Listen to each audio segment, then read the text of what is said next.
Bienvenue dans cette voix de Guillaume qui est la conséquence d'un enregistrement nocturne.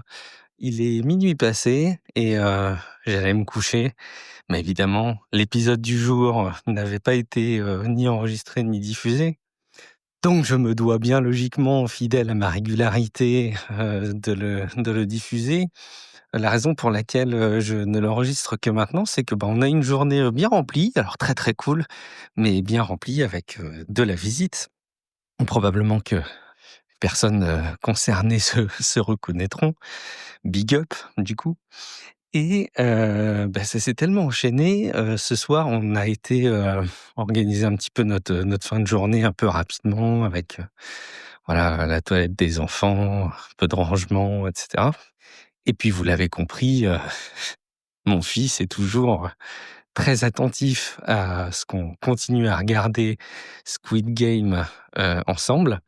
Alors, je dois dire qu'en plus, il m'a pas beaucoup forcé parce que j'avais très envie de voir la suite. Je persiste d'ailleurs en disant que la série est certes violente, mais bon, elle est évidemment très bien écrite et très bien construite. Et je comprends la violence qui est nécessaire pour servir le propos de la série. En fait, c'est pas de la violence gratuite dans le sens où on se répéterait de voir cette violence dans les épisodes de la série. Et évidemment, on n'est pas là pour s'en satisfaire, je pense. Et donc, bien au contraire, ça nourrit le propos de la série. Donc, indubitablement, tout cela est bien écrit, même si ça ne remet pas en question les questions que je me posais sur le contrôle parental, sur l'accès aux séries et aux contenus qui sont pas sur le bon âge pour des enfants.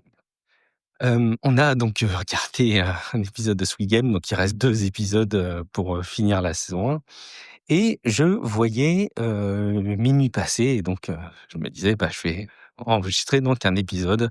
Il fait bon, je vais aller faire un petit tour de pâté de maison pendant que je le fais» et je me disais: «Mais mince! Minuit passé. Est-ce que ça veut dire que cet épisode sort un jour trop tard? Ou est-ce que si on considère le fait que c'est dans la nuit, on n'est pas encore à demain?» Je sais pas si je suis très clair. Juste, évidemment, factuellement, au moment où j'enregistre cet épisode, il est 00:11, donc nous sommes, le 26 juillet et mécaniquement, il n'y a pas eu d'épisode le 25 juillet. Et en même temps, je garde aussi ce principe de dire que je suis bienveillant avec moi-même et que je peux aussi, faire preuve, de souplesse dans la manière, que j'ai de gérer mon propre contenu de La Voix de Guillaume et je peux aussi considérer, filouterie certes, mais filouterie quand même, bien pertinente, que la nuit qui suit une journée, c'est pas encore le lendemain et en fait, juste, ça me rappelle cette discussion que j'ai parfois avec ma femme et avec, quelques autres personnes.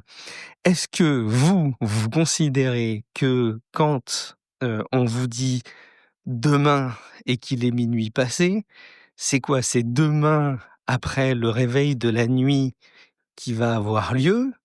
Ou est-ce que c'est demain, c'est-à-dire le jour à J+1 par rapport à celui qui est en cours? Je m'explique.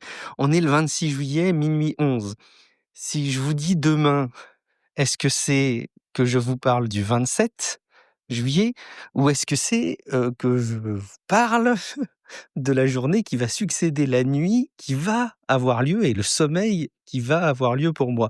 Bon, voilà, vous comprenez que c'est pas un grand enjeu, mais j'ai quand même cette interrogation parfois et je sais que ça peut être source d'incompréhension avec, les personnes pour savoir est-ce que demain, si on prononce ça après minuit, c'est après le dodo ou est-ce que c'est à J+1? Bon là, factuellement, je pense que on peut dire que demain, c'est après le dodo et donc ce sera pour la journée du 28 juillet et donc si j'enregistre cet épisode durant la nuit qui précède la journée du 26, est-ce que finalement je reste pas fidèle mon habitude de diffuser un épisode par jour. Allez, je fais pas plus long et je vous souhaite bonne nuit. À très bientôt.